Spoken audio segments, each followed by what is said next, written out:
The trunk sat half-packed in the corner of the dusty boarding-house room, and Victoria Calloway folded another worn calico dress with hands that trembled despite her determination not to let them. She had made her decision 3 weeks ago when the telegram arrived from her aunt in San Francisco, offering her a position as a governess in a respectable household far from this God-forsaken stretch of New Mexico territory. And yet with each item she placed carefully into that battered leather trunk, her heart seemed to grow heavier rather than lighter. The year was 1882, and Stein's Pass was dying the way so many frontier outposts died when the mining claims ran dry and the railroad passed them by, leaving nothing but sun-bleached wood and broken dreams scattered across the high desert like tumbleweeds. She had arrived here 2 years ago with her father, a surveyor who believed the Southern Pacific expansion would bring prosperity to this remote station tucked between the Peninsula Mountains and the Pyramid Range. He had been wrong.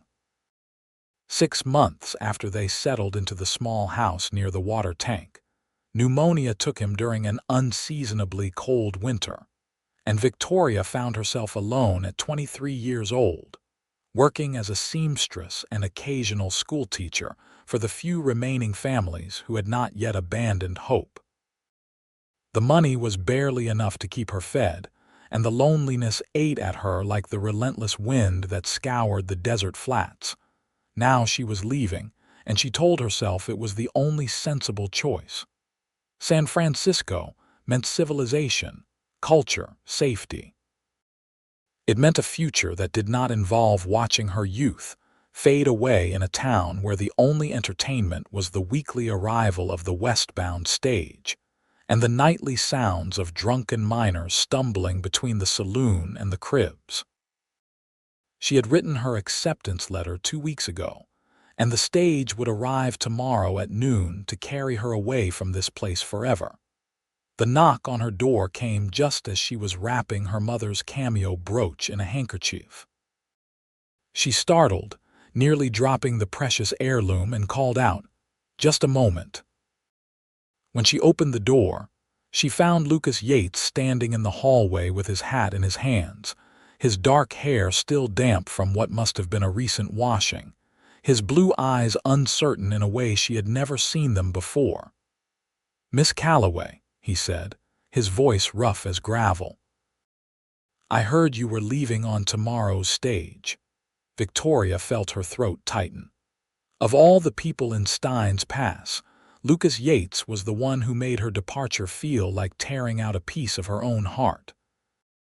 He was a cowboy who worked the few remaining cattle ranches in the area, riding between the Animas Valley and the border country, always returning to Stein's Pass between jobs because, as he had once told her, it felt like the closest thing to home he had known since leaving Texas after the war that had orphaned him as a boy.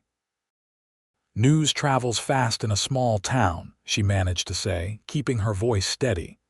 "Is it true?" He took a step closer, and she could smell the sage and leather scent that always clung to him, mixed with soap and something uniquely his own. "You are going to California?" "Yes." "I have a position there. A good position with a respectable family." Something flickered across his face, pain or disappointment or perhaps both.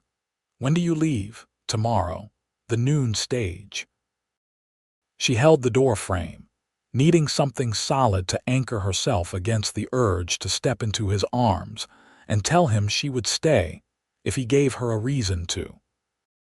But he had never given her that reason, despite the way his eyes followed her when she walked past the livery stable where he sometimes worked, despite the conversations they shared when he came to collect his mended shirts, despite the dance they had shared last summer at the Independence Day celebration when the whole town had gathered, and she had felt, for those few precious minutes in his arms, that she belonged somewhere.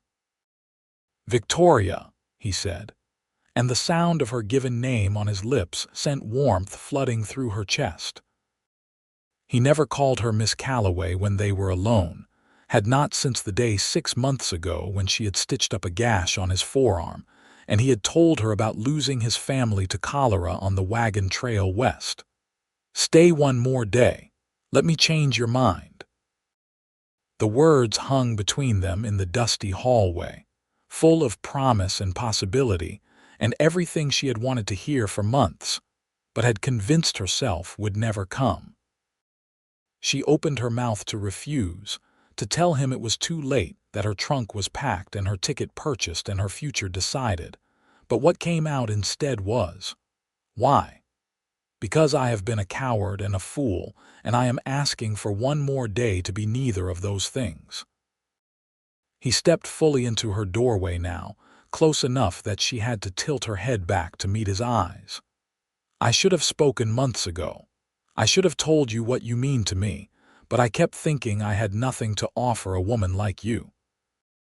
I live in a bunkhouse when I am working and a rented room when I am not. I have a horse, a saddle, and enough money saved to maybe buy a small spread someday if I am lucky and careful. That is not much to build a life on." "Lucas," she whispered, but he continued as if he had been holding these words back for so long that they could not be stopped now. "But then I heard you were leaving, and I realized that having nothing is better than losing you without ever telling you the truth. So I am asking, Victoria. Stay one more day. Give me a chance to show you what we could have together. Give me a chance to prove that this place does not have to be the end of dreams but the beginning of them." Her heart hammered against her ribs. "And if your one day does not change my mind, then I will tip my hat to you tomorrow at noon and watch you board that stage, and I will live with knowing I tried." His voice dropped lower, more intimate. "But I think I can change your mind, Victoria Calloway. I think you feel what I feel when we are in the same room. I think you have been waiting for me to find the courage to speak just as long as I have been trying to find it." She should say no. She should tell him it was too late, that a single day could not undo weeks of planning and preparation. But the words that left her lips were, "What did you have in mind?" The smile that broke across his face was like sunrise over the desert mountains, transforming his weathered features into something beautiful and boyish. "Pack a bag for riding. Wear something practical. I will be back at dawn to collect you, and I will show you why this country is worth staying for. Lucas, I cannot just disappear for a day. People will talk. Let them talk. You are leaving tomorrow anyway, remember? What does their gossip matter if you are bound for California?" He reached out and took her hand, his calloused palm warm against her fingers. "Trust me, Victoria. Give me this one day."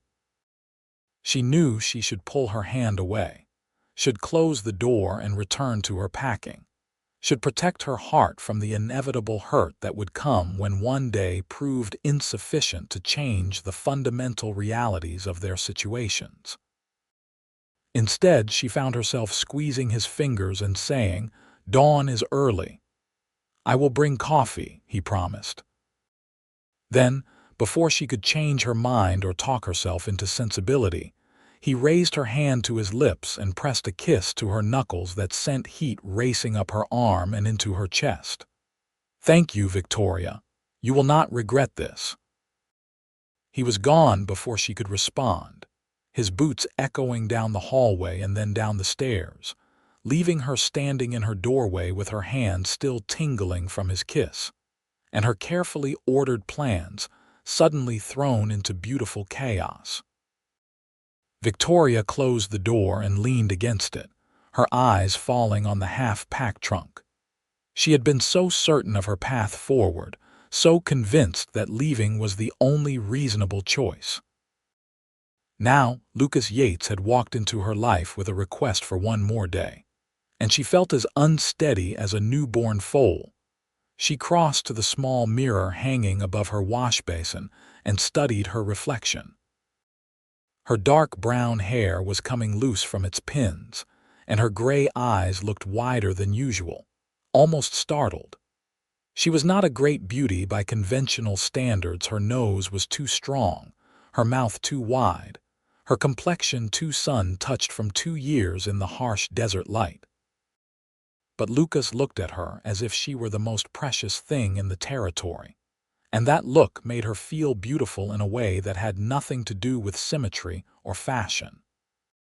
Sleep came slowly that night, and when it finally arrived, it was filled with dreams of riding through canyons painted gold by sunrise and strong arms pulling her close, and a future that looked nothing like the one she had planned, but everything like what her heart desired. The knock came just as the first gray light of dawn began seeping through her window. Victoria was already dressed in her riding skirt and a practical shirtwaist, her hair braided and pinned securely, a canvas bag packed with a change of clothes and basic necessities. She had lain awake for the past hour, listening to the town begin to stir, and wondering if she had lost her mind entirely. Lucas stood on the other side of the door holding 2 tin cups of steaming coffee, looking more handsome than any man had a right to look at such an ungodly hour. He had shaved and wore a clean shirt, and his smile when he saw she was ready made her stomach flip. "Good morning," he said, offering her one of the cups. "I was half afraid you would change your mind." "I am still afraid I have lost my mind," she admitted, accepting the coffee and taking a grateful sip. It was strong and hot and exactly what she needed. "Where are we going?" That would spoil the surprise. "Are you ready?" She cast one last look at her room, at the trunk still sitting half-packed in the corner, at the life she had been preparing to leave behind. Then she looked back at Lucas, at the hope and determination in his eyes, and made her choice. "I am ready." He led her down the back stairs and through the still-sleeping town to the livery stable, where 2 horses stood saddled and waiting. Victoria recognized Lucas's big bay gelding, Ranger, and was pleased to see he had chosen the stable's gentlest mare for her, a gray named Dove who had a comfortable gait and a patient temperament. "I packed food and water," Lucas said, gesturing to the saddlebags already secured behind each saddle. "We will be gone most of the day, but I will have you back before full dark. I promise." Victoria set her bag behind her saddle and accepted Lucas's help mounting, trying not to think about how his hands felt on her waist or how easily he lifted her. She had ridden plenty since coming to New Mexico. It was often the only practical way to reach the scattered homesteads where she taught children or delivered sewing, but there was something different about this morning ride, something that felt less like transportation and more like adventure. They rode out of Steins Pass heading south and west, following a trail that wound between scrubby mesquite and ocotillo. The sun began to rise behind them, painting the sky in shades of pink and gold and setting the desert ablaze with morning light. The air was cool still, but Victoria could already feel the promise of heat to come. November in southern New Mexico could be unpredictable cold nights and warm days, with occasional storms rolling down from the mountains. For the first hour, they rode in companionable silence, and Victoria found herself relaxing into the rhythm of Dove's gait and the vast beauty of the landscape around them. She had spent 2 years in this country, but always with the mindset of someone passing through, someone who did not need to fall in love with the stark mountains and endless sky because she would not be staying. Now, with Lucas riding beside her and the morning light transforming everything into something magical, she began to see it differently. "Where are you taking me?" she finally asked as they followed a wash between 2 rocky hills. "To the place where I go when I need to remember why I came west," Lucas said. "It is not much farther now." They climbed out of the wash and crested a ridge, and suddenly the land opened up before them in a way that stole Victoria's breath. Below them stretched a hidden valley, green with grass fed by springs that bubbled up from underground, surrounded by protective walls of rock that sheltered it from the worst of the wind and weather. Cottonwood trees grew along a creek that meandered through the center. Their leaves turned gold by autumn, and in the distance she could see deer grazing in the early morning light. "Oh," she breathed, pulling Dove to a halt beside Ranger. "Lucas, this is beautiful. I found it 3 years ago when I was tracking strays for Old Man Henderson," he said, and she could hear the pride and affection in his voice. "Nobody else knows about it. The springs never run dry, even in the worst droughts, and the grass grows year-round. It is perfect grazing land, perfect for cattle or horses, perfect for building something lasting." He dismounted and came to help her down, his hands sure and steady on her waist. But this time he did not release her immediately. Instead, he held her there, close enough that she could feel the warmth of his body and see the flecks of darker blue in his eyes. "This is what I have been saving for, Victoria. This valley. I have been talking to the land office in Tucson, and they tell me I can file a claim on it. It is federal land, available for homesteading. 160 acres if I can prove I have improved it and lived on it for 5 years. 160 acres of the most beautiful land in the territory, with water and grass, and everything needed to build a real ranch." Victoria's heart began to beat faster. "That is wonderful, Lucas. You deserve this." "I want to deserve you," he said quietly. "I want to be able to offer you a real home, not a rented room or a bunkhouse. I want to build something here in this valley, something that will last. And I want to build it with you." She stared up at him, hardly daring to believe what she was hearing. "Lucas, I know it is not San Francisco. I know it is not fancy houses and theater and all the things a city can offer. But it is real, Victoria. It is land and water and possibility. It is a chance to create something out of nothing, to put down roots in a place that is ours. And I think, if you give it a chance, you might learn to love it the way I do." "I am afraid," she whispered, finally speaking the truth she had been holding close. "I am afraid of staying and watching this town die around me. I am afraid of ending up alone and forgotten in the middle of the desert. I am afraid of building my life around hope and watching that hope wither away." Lucas raised his hand and cupped her cheek, his thumb brushing away a tear she had not realized had fallen. "I am afraid too. I'm afraid you will leave tomorrow, and I will spend the rest of my life wondering what might have been if I had just spoken up sooner. But I would rather be afraid and trying than safe and always regretting." He leaned down slowly, giving her time to pull away, but Victoria did not pull away. Instead, she rose up on her toes and met him halfway, and when their lips touched, it felt like coming home after a long journey through foreign country. The kiss was gentle at first, tentative, a question being asked and answered. But then his arms came around her, pulling her close, and she wound her arms around his neck, and the kiss deepened into something that spoke of longing and need and promises she had been afraid to even dream about. When they finally broke apart, both breathing hard, Lucas rested his forehead against hers and said, "Stay, Victoria, not just for one more day. Stay and build this life with me. Stay and help me turn this valley into something extraordinary. Stay because when I think about my future, I cannot imagine it without you in it." "What if we fail?" she asked, her hands still locked behind his neck, unwilling to let him go. "What if the cattle die or the drought comes or we cannot make it work? Then we will have failed together and we will figure out what comes next together. But I do not think we will fail, Victoria. I think we will succeed in ways neither of us can imagine yet, because we will have something worth fighting for." She kissed him again, softer this time, almost reverent. "Show me the rest of the valley," she said when they parted. "Show me where you would build our home." The joy that lit his face was worth every moment of fear and uncertainty. He took her hand and led her to the horses, and they rode down into the valley together, while the sun climbed higher in the sky and the day grew warm around them.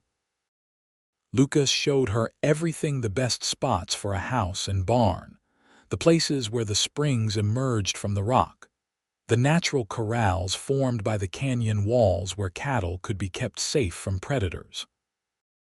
He talked about his plans with an enthusiasm she had never heard from him before, describing how they could start small with a few head of cattle, how they could trade labor with neighboring ranches until their own operation was established, how the railroad might eventually extend a spur line closer to this area and create new markets for beef.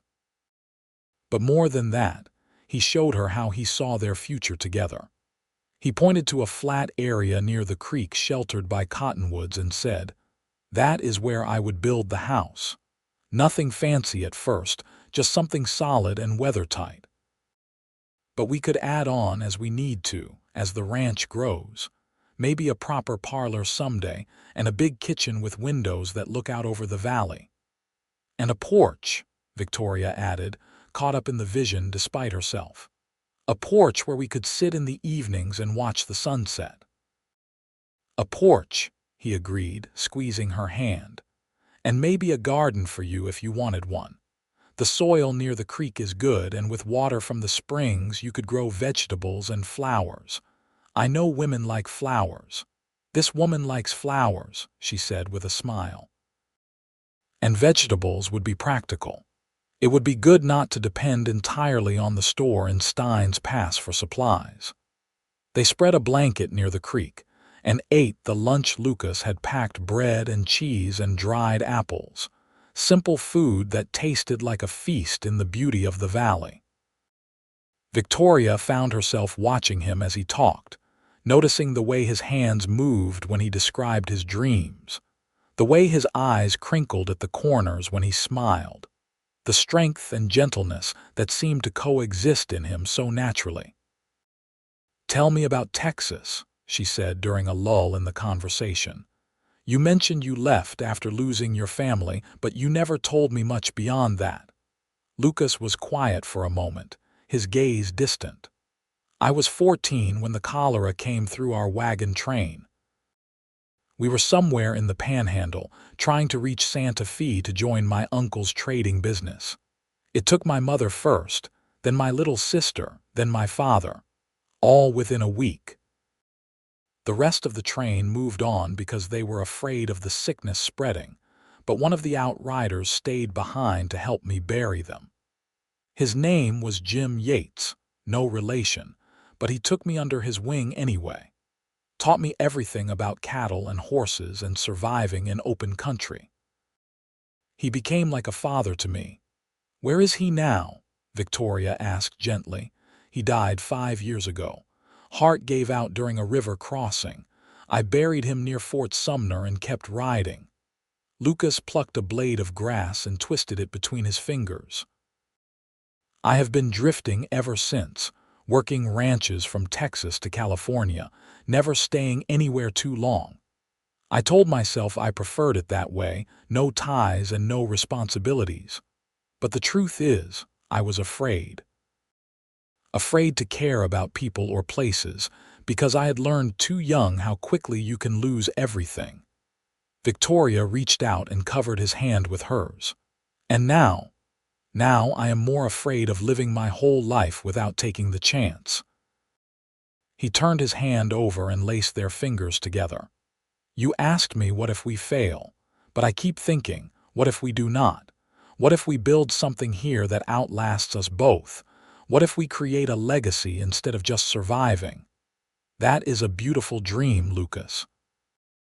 It is our dream if you will share it with me."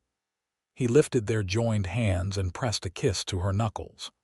"I know I am asking a lot. I know leaving for San Francisco is the safe choice, the sensible choice. But I am asking you to choose the uncertain adventure instead. I am asking you to choose us." Victoria looked around the valley at the golden cottonwoods and the clear water and the endless sky overhead. She thought about the life waiting for her in California, respectable, secure, lonely. Then she thought about the life Lucas was offering, uncertain, difficult, and full of the kind of purpose and partnership she had always craved but never dared to believe she could have. "I have one condition," she said, and his face grew serious as he waited. "If I stay, we do this properly. I will not live with you unwed, Lucas Yates. I have a reputation to maintain, even in a dying town like Steins Pass." The tension drained from his shoulders, replaced by a grin that could have outshone the sun. "Victoria Calloway, are you telling me you will stay if I marry you?" "I am telling you I will stay if we do this right. We file the homestead claim together, we build the ranch together, and we face whatever comes together as husband and wife, not as a cowboy and a seamstress hoping for the best." Lucas surged to his feet, pulling her up with him, and spun her around until she was dizzy and laughing. When he set her down, he cupped her face in both hands and said, "Then marry me, Victoria. Marry me tomorrow before that stage leaves. Marry me and let me spend the rest of my life proving that choosing me was the best decision you ever made." "Tomorrow," she gasped. "Lucas, we cannot possibly organize a wedding by tomorrow. We can if we do it simple. Judge Morrison can marry us at the courthouse. We do not need fancy flowers or a big celebration. We just need each other and a couple of witnesses." He kissed her forehead, then her nose, then her lips, soft and quick. "Unless you want to wait, I will wait as long as you need me to, Victoria. I have been waiting for you without knowing it for years now. A few more weeks or months will not kill me." But Victoria found she did not want to wait either. The decision had been made the moment she saw this valley through his eyes, the moment she understood that he was offering her not just survival but a genuine partnership, not just shelter but a home they would build together. "Tomorrow," she agreed, and the word felt like jumping off a cliff and trusting there would be wings to catch her. "Tomorrow before the stage leaves. We will do it simple and do it right, and then we will come back here and start building our future." The kiss he gave her then was anything but simple. It was deep and passionate and full of promise, and when they finally broke apart, Victoria felt as if she had been fundamentally transformed. She was no longer a woman running away from a dying town. She was a woman choosing to stay and fight for something extraordinary. They spent the rest of the afternoon exploring the valley, making plans and dreaming out loud. Lucas showed her the cave system in the northern canyon wall where they could store food and supplies safe from animals and weather. Victoria found a grove of wild plum trees that would bear fruit in the spring. They discussed fencing and water rights, and which breeds of cattle would do best in this climate. It was practical talk and romance all tangled together, and Victoria found herself falling more in love with every passing minute. As the sun began its descent toward the western mountains, Lucas reluctantly said they should head back. "I promised to have you home before full dark, and I mean to keep that promise.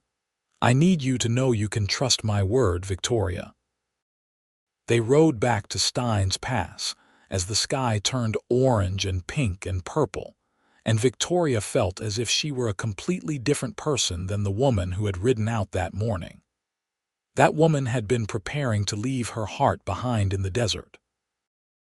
This woman was riding toward a future with her heart fully engaged.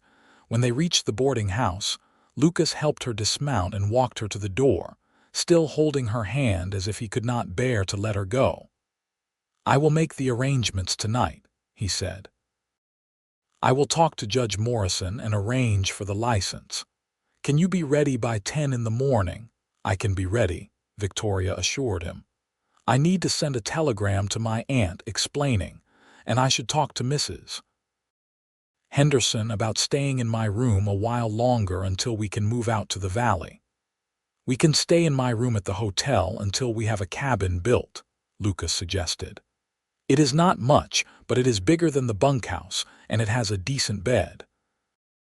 Victoria felt her cheeks heat at the thought of sharing a bed with Lucas, but she met his eyes steadily. "That will be fine. We will make it work." He kissed her one more time, tender and sweet, before forcing himself to step back. "Get some rest, Victoria. Tomorrow is going to change everything." She watched him walk away into the gathering darkness, then climbed the stairs to her room with her heart so full she thought it might burst. The trunk still sat in the corner, half packed, a reminder of the path she had been prepared to take. Now she would need to unpack it, to reclaim those belongings for a different kind of new life. But first, she sat at her small writing desk and composed a telegram to her Aunt Margaret in San Francisco, explaining as briefly as possible that circumstances had changed and she would not be arriving as planned. Then she wrote a longer letter, one she would post tomorrow, telling her aunt about Lucas and the valley and the unexpected turn her life had taken. She hoped Margaret would understand. She hoped all the people who had expected her to pursue safety and respectability would understand that sometimes the riskier path was the one that led toward joy.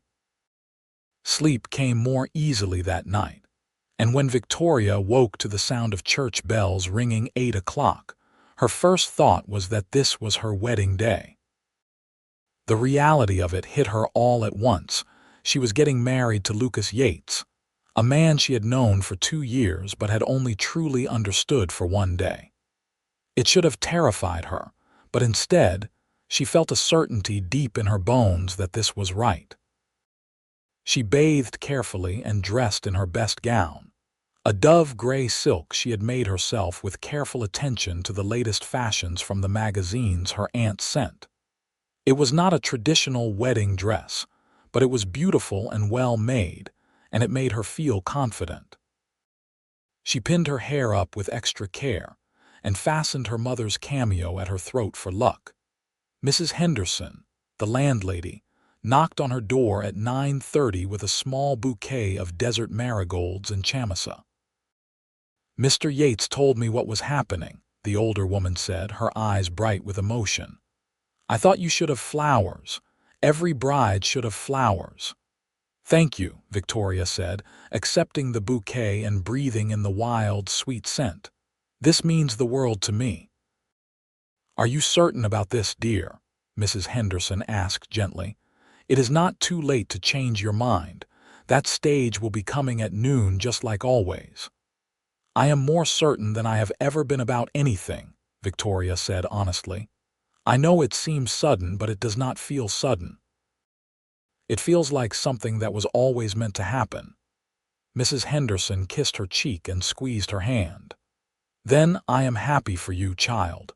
Lucas Yates is a good man, and I think you two will do well together. Lord knows this territory could use more people willing to put down roots and build something lasting." Victoria collected her reticule and the few items she would need for the ceremony, then walked down the stairs and out into the bright November morning. The courthouse was only 2 blocks away, a small adobe building that served as the center of what passed for government in Stein's Pass. When she arrived, she found Lucas waiting on the steps, dressed in a new shirt and vest with his hair neatly combed and his boots polished. He looked nervous and handsome and absolutely perfect. "You are beautiful," he said, taking her hands and looking at her with such open adoration that she felt tears prick at her eyes. "You are not too bad yourself," she said, making him laugh and breaking the tension. Judge Morrison was waiting inside with his wife and Mr. Carson from the general store to serve as witnesses. The ceremony was simple and brief, but every word felt weighted with meaning. When Lucas slipped a plain gold band onto her finger, he had ridden all the way to Shakespeare in the middle of the night to buy it from a jeweler. There Victoria felt the rightness of it settle into her soul. And when the judge pronounced them husband and wife and Lucas kissed her in front of their small audience, she knew she had made the right choice. They signed the marriage certificate with Mrs. Morrison and Mr. Carson as witnesses. And just like that, Victoria Calloway became Victoria Yates. The name felt strange and new on her tongue, but also thrilling. She was a married woman now, with a husband and a future in a valley full of possibilities waiting for them. "I need to file the homestead claim this afternoon," Lucas said as they walked back out into the sunshine. "Will you come with me to the land office? I want your name on those papers too, Victoria. This is our land, not just mine." "I will go wherever you go," she said, squeezing his hand. "We are partners now." They walked to the hotel to drop off her things in Lucas's room, their room now, and Victoria tried not to feel self-conscious about the knowing looks the desk clerk gave them. She was a married woman. There was nothing improper about sharing a room with her husband. The room was small but clean, with a brass bed covered in a faded quilt and a window that looked out over the main street. It was not much, but it would do until they could move to the valley. Victoria set down her bag and turned to find Lucas watching her with an expression that made her breath catch. "Are you all right?" he asked quietly. "I know this is all happening very fast." "I am wonderful," she said, crossing to him and sliding her arms around his waist.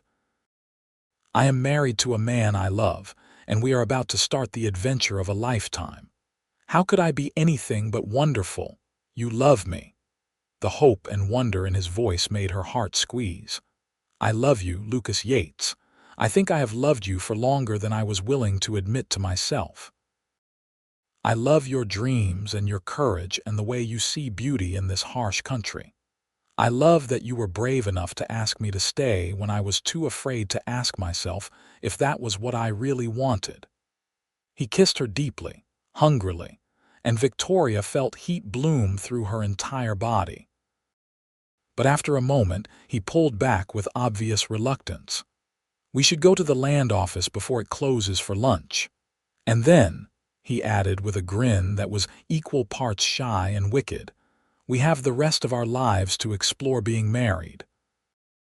The land office was housed in a corner of the courthouse, run by a harried clerk named Mr. Phillips, who seemed surprised to see them. "Lucas Yates," he said, adjusting his spectacles. "I heard you finally convinced Miss Calloway to stay, or should I say Mrs. Yates now?" "You should," Lucas said proudly.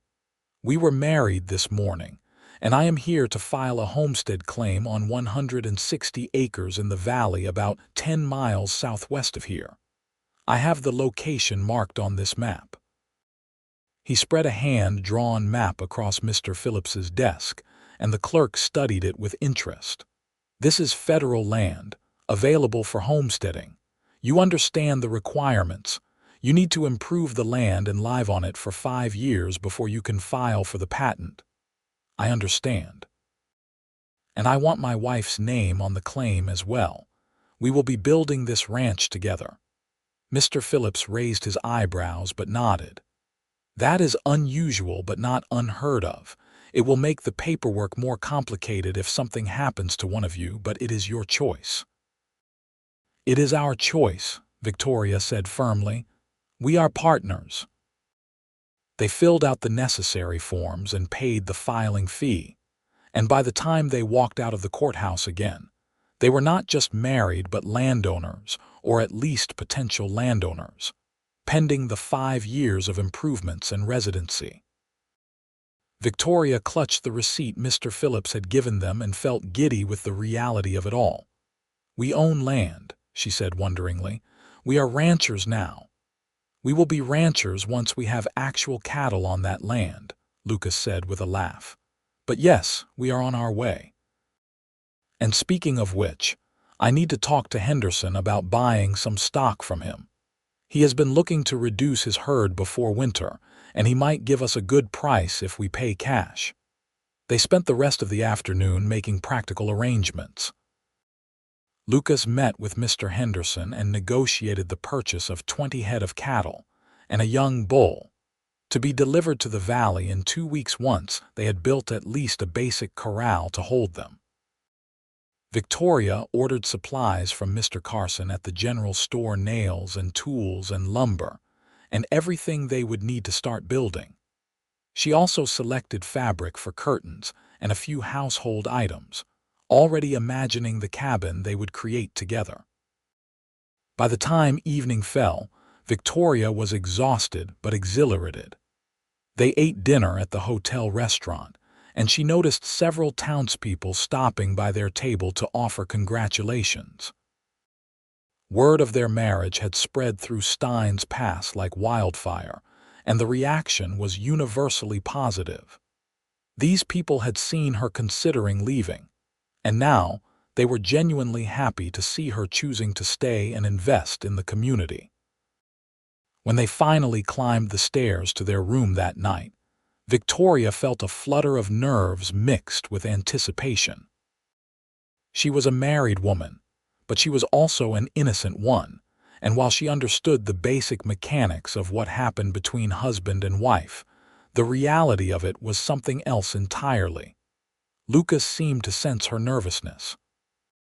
He lit the lamp on the bedside table and then turned to her with gentle eyes. "We do not have to rush anything, Victoria. I have waited this long for you. I can wait longer if you need me to." "I do not want to wait," she said, surprising herself with the certainty in her voice. "I want to be your wife in every way, Lucas. I am just a little nervous. I do not know exactly what I am supposed to do." He crossed to her and took her hands, raising them to his lips and kissing each palm. "You do not have to do anything except trust me. I will take care of you, Victoria. I promise I will make this good for you." He began by unpinning her hair, letting the dark waves fall around her shoulders, running his fingers through them with obvious pleasure. Then he kissed her, slow and deep, his hands moving to the buttons on the back of her dress. Victoria helped him with trembling fingers, and gradually their clothes fell away until they stood before each other with nothing between them but lamplight and love. Lucas lifted her into his arms and carried her to the bed, laying her down on the faded quilt with a reverence that made her feel precious. "You are so beautiful," he whispered, his eyes drinking in every inch of her. "I cannot believe you are really mine." "I am yours," she confirmed, reaching up to pull him down beside her. "And you are mine, Lucas Yates. Show me what that means." He showed her with kisses and touches, with patience and passion, with a tenderness that brought tears to her eyes even as pleasure built in her body. There was pain at first, as she had been warned there would be, but Lucas was careful and gentle, and soon the pain faded into something entirely different. When they finally came together completely, moving as one in the lamplight, Victoria understood for the first time what it meant to truly belong to someone and have them belong to you in return. Afterward, they lay tangled together in the narrow bed, her head on his chest and his arm wrapped protectively around her. "Are you all right?" he asked, pressing a kiss to the top of her head. "I am perfect," she said honestly. "That was perfect. I love you, Victoria."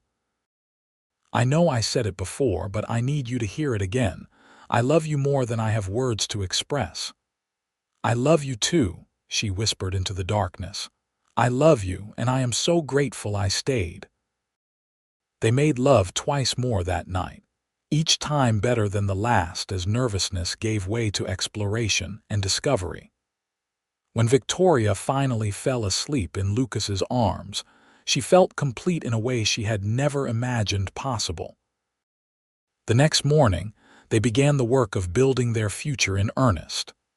They loaded up a wagon with supplies and rode out to the valley, and for the next 2 weeks, they worked from sunup to sundown on constructing a cabin. Lucas had experience with building from his years working ranches, and he taught Victoria how to measure and cut and fit pieces together. They started with a simple one-room structure, focusing on getting a solid roof over their heads before the weather turned. It was hard, exhausting work. Victoria developed blisters on her hands and aches in muscles she had not known existed. but it was also deeply satisfying. Every nail she hammered, every log she helped lift into place was an investment in their shared future. This was not a house someone else had built. This was their home, created by their own sweat and determination. Other ranchers in the area heard about what they were doing and stopped by to help. Mr. Henderson came with two of his hands and helped raise the walls in a single day. Mrs. Morrison brought them hot meals and advice on making the cabin weathertight. Even Judge Morrison rode out one Sunday and spent the afternoon helping Lucas build a chimney and fireplace. Victoria was surprised and touched by the community support. These people might be scattered across miles of difficult country, but they understood the importance of helping neighbors succeed. In a place as harsh as southern New Mexico, survival often depended on people working together. By the end of November, they had a completed cabin, small but sturdy, with a good fireplace and real glass windows that Lucas had freighted in from Tucson. Victoria sewed curtains from the fabric she had purchased and made their bed with quilts she had brought from her boarding house room. They had a table Lucas built from local pine and 2 chairs and a trunk for their clothes. It was not fancy, but it was home. The cattle arrived the first week of December, 20 cows and a bull that Henderson's hands helped drive to the valley. Lucas and Victoria worked together to get them settled and familiar with their new territory, showing them where the water was and letting them graze the rich grass that grew near the springs. Victoria found herself falling in love with the routine of ranch life, the early mornings checking on the herd, the afternoons mending fences or improving their cabin, the evenings sitting on their small porch watching the sun set over the mountains while Lucas told her stories about his cowboy days. Christmas came, and Victoria made a special dinner with a chicken she had bought in Stein's Pass and vegetables she had preserved. They exchanged small gifts. She had knitted him a warm scarf from wool she had spun herself, and he had carved her a beautiful jewelry box from mesquite wood. But the real gift was simply being together, building something meaningful in their hidden valley. Winter proved mild, with only a few snowfalls that melted quickly. The cattle thrived on the good grass and water, and by February, several of the cows were showing signs of being pregnant. Lucas was thrilled, talking excitedly about how their herd would grow and how they could sell yearlings in a couple of years to raise capital for improvements. Victoria loved seeing him so animated and full of purpose. The drifting cowboy she had first met had been replaced by a rancher with roots, a man invested in the land and the future, and she found herself equally transformed.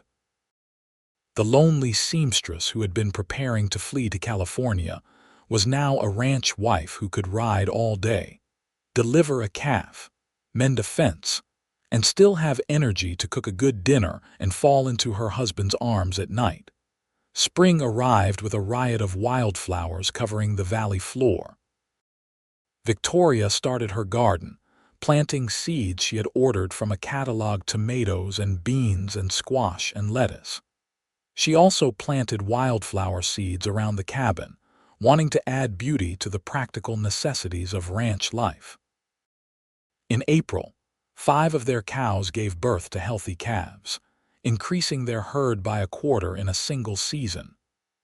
Lucas was jubilant, already making plans for where they could expand their grazing range and how they could improve their water systems to support more cattle.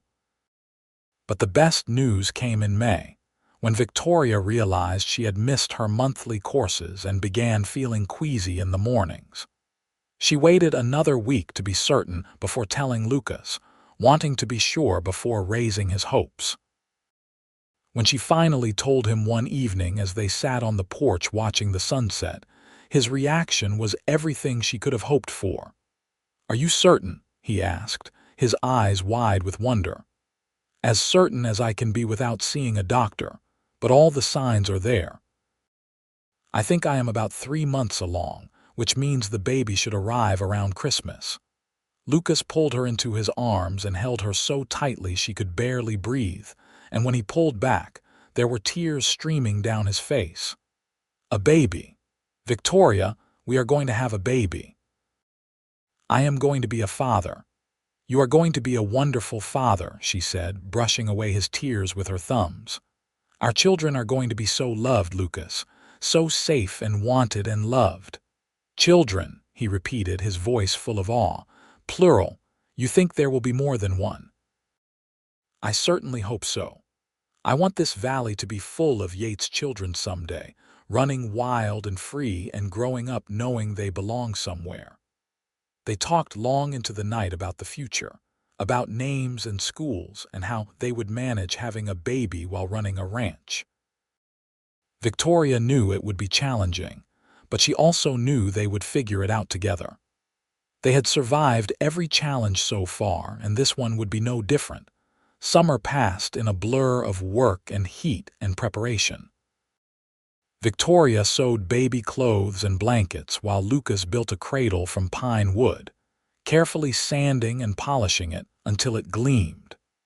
They made a trip to Tucson in July to see a doctor who confirmed Victoria's pregnancy and pronounced her healthy and strong. They used the trip to stock up on supplies they would need for the baby and to order a few special items including a proper stove for the cabin, so Victoria would not have to cook over the fireplace once the baby arrived. In August, they held their first official roundup, working with several neighboring ranchers to gather and brand their cattle. Victoria had designed their brand a simple Y enclosed in a circle, and watching Lucas burn it into the hide of their livestock made her feel proud in a way she had never experienced before. This was their legacy taking shape, their mark on the land and the animals they raised. September brought cooler weather, and the knowledge that their first year as homesteaders was nearly complete. They had improved the land with fences and corrals and a sturdy cabin. They had lived on the property for almost 10 months now, meeting one of the requirements for eventually claiming their patent. They had a growing herd of cattle that would provide income in the coming years, and they had a baby on the way, a new generation to carry on what they were building. Victoria's pregnancy advanced without complications, though by October she found ranch work becoming more difficult as her belly swelled. Lucas became increasingly protective, insisting she rest more and let him handle the heavier tasks. But Victoria refused to become idle, continuing to manage the household and garden and helping with anything she could safely accomplish. In November, they celebrated their first wedding anniversary with a simple dinner and an exchange of heartfelt words. "Thank you for staying," Lucas said, holding both her hands across the table. "Thank you for taking a chance on us when it would have been easier and safer to leave." "Thank you for giving me a reason to stay," Victoria replied. "Thank you for showing me what it means to build something meaningful, to put down roots and fight for a future. You have given me everything I did not know I needed, Lucas." That night, as they lay in bed with Lucas's hand resting on her pregnant belly feeling their baby kick, Victoria thought back to the day just over a year ago when she had been packing to leave Stein's Pass forever. She thought about the woman she had been then, frightened, lonely, convinced her only path forward was escape. And she marveled at how much had changed, how much she had changed, because one cowboy had been brave enough to ask her to stay one more day. Their son arrived on December 20th, 3 days after a rare snowstorm had blanketed the valley in white. The labor was long and difficult, attended by Mrs. Morrison and a midwife from Shakespeare whom Lucas had brought to stay with them in case the baby came during bad weather. But when Victoria finally held her son in her arms, a healthy, squalling boy with dark hair and Lucas's blue eyes, she knew every moment of pain had been worth it. "What should we name him?" Lucas asked, carefully touching the baby's tiny hand and looking at Victoria with absolute adoration. "I was thinking Thomas," Victoria said, "after my father, Thomas James Yates, if that suits you." "Thomas James Yates," Lucas repeated, testing the name. "I think it suits him perfectly. Welcome to the world, Tommy. Welcome to the Yates Ranch." The baby settled into their lives with surprising ease. Victoria recovered quickly from the birth, and Lucas proved to be a devoted father, always willing to walk the floor with Tommy at night or change his nappies while Victoria caught up on sleep. They worked out a rhythm that allowed them to continue running the ranch while caring for their son, with Victoria often strapping Tommy to her back while she worked in the garden or around the cabin. Spring arrived again, their second spring in the valley, and Victoria planted her garden with renewed enthusiasm. Tommy would grow up eating vegetables they raised themselves, drinking milk from their own cows, learning the rhythms of ranch life from the cradle. It was exactly the childhood she wanted to give him, full of freedom and purpose and connection to the land. In May, they held their second roundup and sold their first yearlings, making enough profit to pay off their remaining debts and invest in improvements to the ranch. Lucas used part of the money to buy an additional 20 head of cattle and to build a proper barn that would protect their horses and tack from the weather. Victoria used her share to order fruit trees from California, apples and peaches and apricots that would provide fruit for their family in years to come. The years passed in a beautiful blur of seasons and growth. Tommy grew from a baby into a toddler and then a small boy, curious and energetic and fascinated by everything about ranch life. When he was 3, Victoria became pregnant again, and this time their daughter arrived in late summer, a girl they named Grace Elizabeth, with Victoria's dark hair and a temperament as sunny as a summer morning. By their 5th wedding anniversary, they had proven up on their homestead claim and received the official patent, making them true owners of their 160 acres. They had expanded their herd to over 100 head of cattle, built a second bedroom onto the cabin for the children, and planted orchards that were beginning to bear fruit. The Yates Ranch was becoming known throughout the territory as well-run and prosperous, and Lucas and Victoria were respected members of the growing ranching community. Tommy started attending the small school that had been established in Steins Pass, riding in twice a week with Victoria for lessons, while Grace stayed home with Lucas. Victoria had worried about leaving the ranch for those trips, but Lucas assured her that education was important and worth the inconvenience. She loved seeing Tommy learn to read and write, watching him develop beyond just ranch skills into a well-rounded young man. When Tommy was 6 and Grace was 3, Victoria became pregnant again. This time she carried twins, 2 boys they named Samuel Peter and Daniel Robert, who arrived healthy and howling during a spring thunderstorm. The cabin suddenly felt very full, and Lucas began planning an addition that would give them a proper house with multiple bedrooms and a larger kitchen. The addition took 2 years to complete, built gradually as they could afford materials and labor. But by the time it was finished, they had transformed their simple cabin into a substantial ranch house with 4 bedrooms, a large kitchen with Victoria's beloved stove and plenty of counter space, a proper dining room, and even a small parlor with store-bought furniture. Victoria hung curtains she had sewn from fine fabric and placed her mother's cameo in a place of honor on the mantel. This was home in every sense of the word. Life fell into a comfortable rhythm. The children grew and the ranch prospered. Lucas proved to be as skilled at raising children as he was at raising cattle, patient and loving while also maintaining clear expectations for behavior and responsibility. Victoria watched him teach their sons to ride and rope, watched him braid Grace's hair with gentle fingers, and fell more in love with him every day. They faced challenges, of course.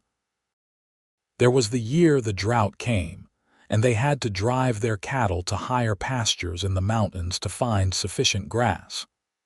There was the winter when influenza swept through the territory, and they quarantined themselves at the ranch for 2 months to keep the children safe. There was the heartbreak of a stillborn baby girl when Victoria was 32, a loss they mourned together before eventually healing and moving forward. But the joys far outweighed the sorrows. There were Christmases with the house full of children and laughter, the smell of baking bread and roasting meat filling the air. There were summer evenings on the porch Victoria had dreamed of, watching their children play in the yard while the sun set over the mountains. There were quiet moments in bed at night when Lucas would pull her close and whisper how grateful he was that she had stayed, how impossible it was to imagine life without her.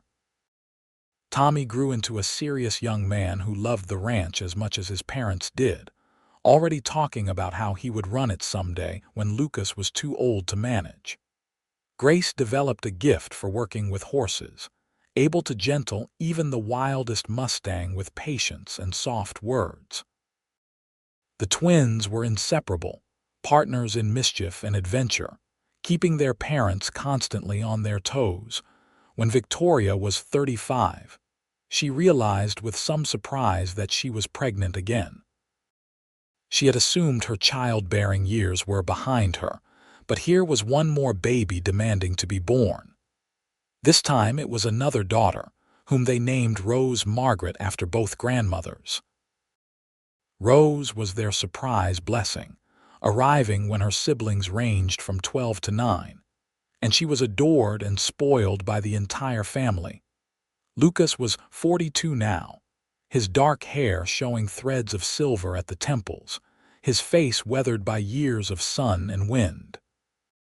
But to Victoria, he was more handsome than ever, and when he looked at her across a crowded dinner table full of their children, the love in his eyes made her feel like the young bride who had married him all those years ago.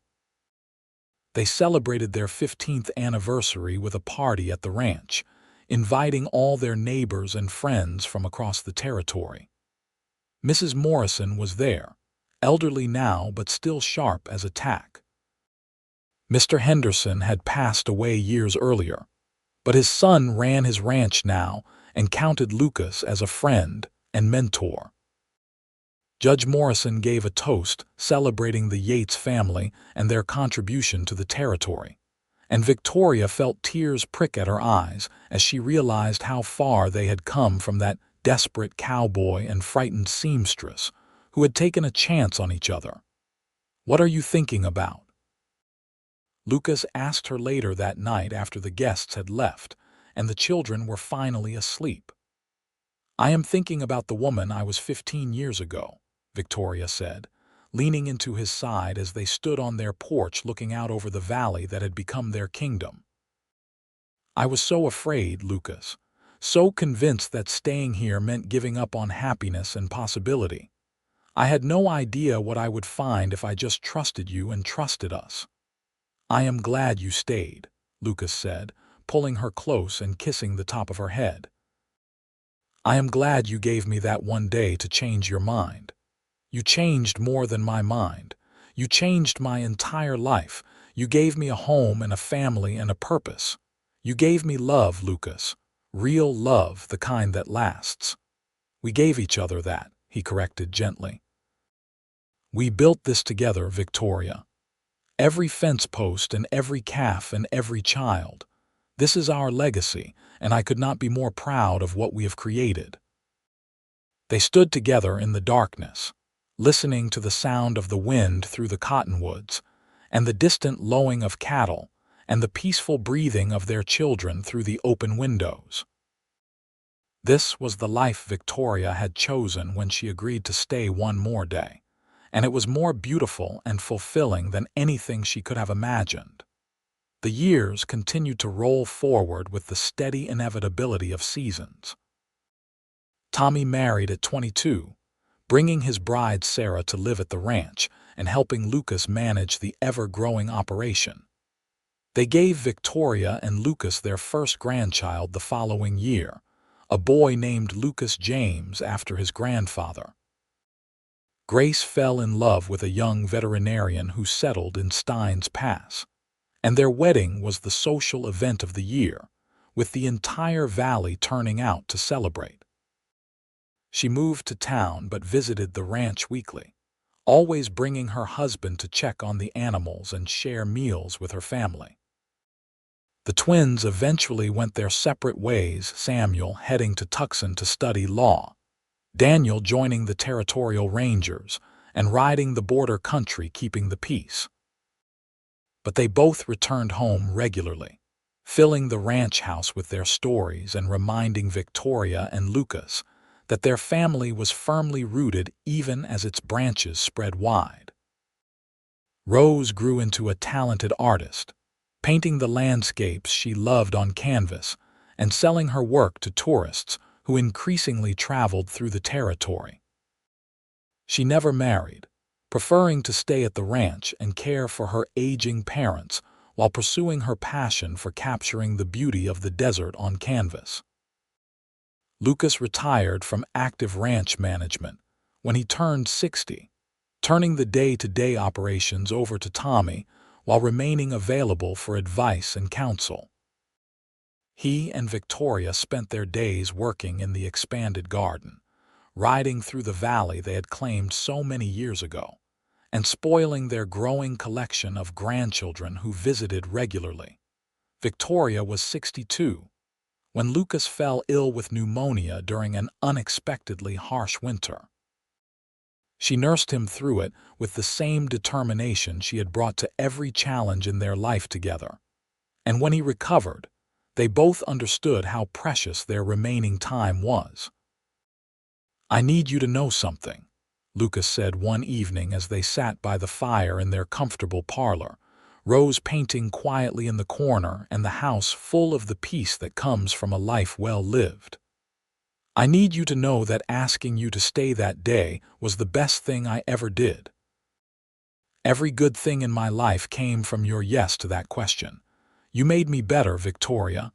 You made me whole." "We made each other whole," Victoria said, taking his weathered hand in hers and feeling the strength still present in his grip. "And we built something that will outlast us both. Look at what we have created, Lucas. Our children, our grandchildren, this ranch. We took a chance on each other, and it grew into something magnificent." They lived another decade together, watching their family continue to grow and thrive. Tommy and Sarah had 4 children who ran wild through the valley, just as their father had. Grace and her husband opened a veterinary practice that served ranchers throughout southern New Mexico. Samuel became a respected attorney in Tucson, but brought his family to the ranch every summer. Daniel married late and settled on a small spread near the border, raising horses and children with equal skill. Lucas passed away peacefully in his sleep at the age of 73, with Victoria lying beside him and their children gathered close. The entire territory mourned the loss of a man who had embodied the best of the frontier spirit, hardworking, honest, devoted to family and land. They buried him on a hill overlooking the valley he had loved, under a cottonwood tree that had been a sapling when they first arrived. Victoria lived 5 more years after Lucas's death, years she spent surrounded by family and memories, and the satisfaction of a life fully lived. She watched her grandchildren grow and begin having children of their own, ensuring that the Yates legacy would continue for generations. She worked in her garden and rode through the valley, and told stories to anyone who would listen about the early days when she and Lucas had built an empire from nothing but love and determination. When Victoria passed away at 78, they buried her beside Lucas on the hill, and the entire valley turned out to pay respects to a woman who had become a legend in her own right. She had been a frontier bride, a rancher's wife, a mother and great-grandmother, an integral part of the community she had once considered leaving forever. Rose inherited the ranch house and continued to live there, maintaining it as a family gathering place and a memorial to her parents' legacy. Tommy ran the ranch operations with his sons until he too was ready to retire and pass it on to the next generation. The Yates brand became synonymous with quality cattle and ethical ranching practices throughout the territory, and later the state when New Mexico achieved statehood in 1912. The valley that Victoria and Lucas had claimed in 1882 remained in the Yates family for over a century, passing from parents to children to grandchildren in an unbroken chain of inheritance and love. The original cabin became a cherished landmark on the property, preserved and maintained as a reminder of humble beginnings and the courage it took to build something from nothing. And sometimes, on quiet evenings when the wind whispered through the cottonwoods and the sun set gold over the western mountains, visitors to the ranch swore they could sense the presence of the couple who had started it all, a cowboy and a seamstress who had taken a chance on each other and created a legacy that would endure for generations. Their love story became part of the valley's magic, woven into the land itself, a testament to what could be built when two people chose to stay and fight for their shared dreams rather than run from fear and uncertainty.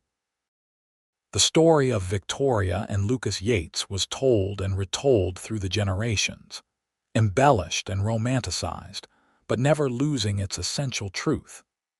That sometimes the bravest thing you can do is stay when everything tells you to leave, and sometimes the greatest adventures begin not with dramatic departures, but with quiet choices to remain and build something lasting with the person you love.